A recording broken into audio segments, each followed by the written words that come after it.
Assalamualaikum warahmatullahi wabarakatuh.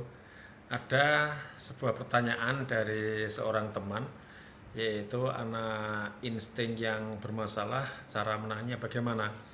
Adapun kekurangan atau permasalahan yang dihadapi anak insting itu dengan kendala atau karakter sebagai berikut. Dia suka bohong, misalnya mengerjakan PR dia tidak mau karena bilang tidak ada PR padahal ada PR, kemudian bilang sudah sholat padahal belum sholat, dan seterusnya ya. Ini anak insting usia 11 tahun, temannya hanya sedikit, hanya 3 orang, kemudian orang tuanya jarang komunikasi, kemudian anak sering main HP di kamar sendirian. Rekan-rekan yang insya Allah dicintai Allah, kita kupas dulu karakter dari anak insting itu.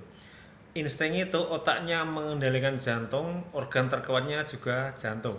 Sehingga nanti kalau dia jantungnya berdegup kencang, otaknya menjadi fresh, secara psikologi dia menjadi nyaman, jadi bahagia. Maka jantung ini akan menuntut anak insting untuk terus berdegup kencang. Misalnya kegiatan memanjat, kegiatan outbound ya, naik motor, ngebut dan seterusnya ya. Seperti itu kira-kira untuk anak insting. Kemudian karakter yang lain, karena dia mengandalkan jantung, maka dia sukanya tergesa-gesa melakukan sesuatu. Termasuk kalau bicara juga inginnya cepat dan pendek. Maka dia akan suka dinasihati dengan kalimat yang pendek. Dan anak yang berkarakter insting ini karena dia serba tergesa-gesa, maka ketika ditekan juga dia tidak mau. Kenapa? Kalau ditekan itu kan cenderung dia harus berhenti sejenak, harus mendengarkan, apalagi nasihat yang panjang lebar dia nggak suka, maka dia nggak suka ditekan akhirnya. Kemudian ketika berteman ya, dalam konteks sesama jenis, dia mendekati teman yang pertama karena mungkin teman itu dianggap keren, dianggap orangnya luar biasa, dia merasa kesulitan mendekati. Ketika mendekati pertama, jantungnya berdegup kencang, dia semangat. Setelah dekat, merasa tidak tertenang lagi, jantungnya tidak berdegup kencang, maka dia mencari teman yang kedua. Demikian juga teman yang kedua ketika pertama kali berkenalan berdegup kencang karena dia harus melakukan pendekatan, semangat, begitu akrab, dia butuh tantangan lagi, cari teman yang ketiga terus. Maka anak insting itu harusnya temannya banyak, tapi ini temannya cuma 3 orang. Kemudian anak insting ini juga suka tantangan baru, pekerjaan baru yang menguji adrenalin dia, jantungnya berdegup kencang. Maka setelah dia bisa melakukan pekerjaan pertama itu sudah tidak tertantang, sudah bisa melakukan, tidak berdegup kencang jantungnya, sehingga pindah ke pekerjaan kedua dan seterusnya ya. Sehingga anak insting menjadi serba bisa. Nah, sekarang kita analisa permasalahan anak tadi.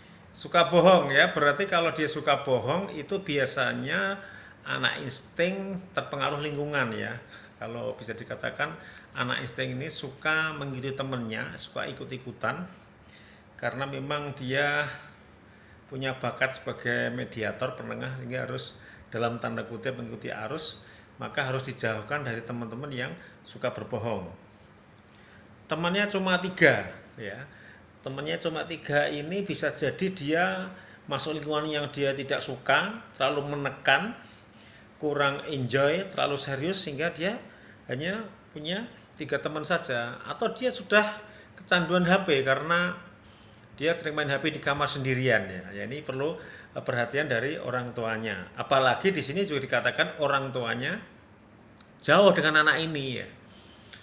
Maka solusinya yang pertama, sarankan kepada orang tuanya untuk mendekati ke anak dengan kalimat yang pendek saja ya.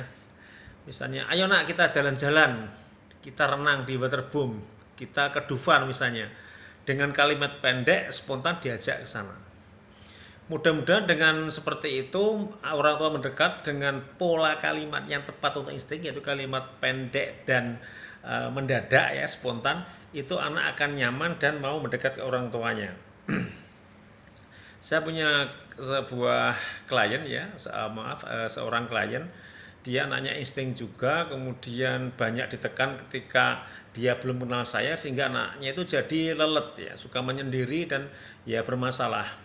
Terapinya adalah waktu itu saya minta ketika nengok di pondok pesantren, karena anak ini pondok ya, masih tingkat SD, saya minta untuk memboncengkan motor, menengok dengan motor, dan ketika ditengok tersebut diajak jalan-jalan, anak ini yang megang gasnya tangan kanan, yang tangan kiri bapaknya, stang kiri bapaknya, persneling rem bapaknya. Dengan terapi seperti itu jantung anak ini berdegup kencang, alhamdulillah bisa meningkat, karakternya menjadi lebih baik, bisa bergaul dengan nyaman dengan temannya, dan dari sisi ranking belajarnya di kelasnya dia juga meningkat. Demikian rekan-rekan, sedikit pencerahan dari saya untuk penanganan anak insting. Silakan kalau mau bertanya bisa komen di bawah ini atau japri ke WA saya. Demikian sedikit inspirasi dari saya tentang anak insting. Assalamualaikum warahmatullahi wabarakatuh.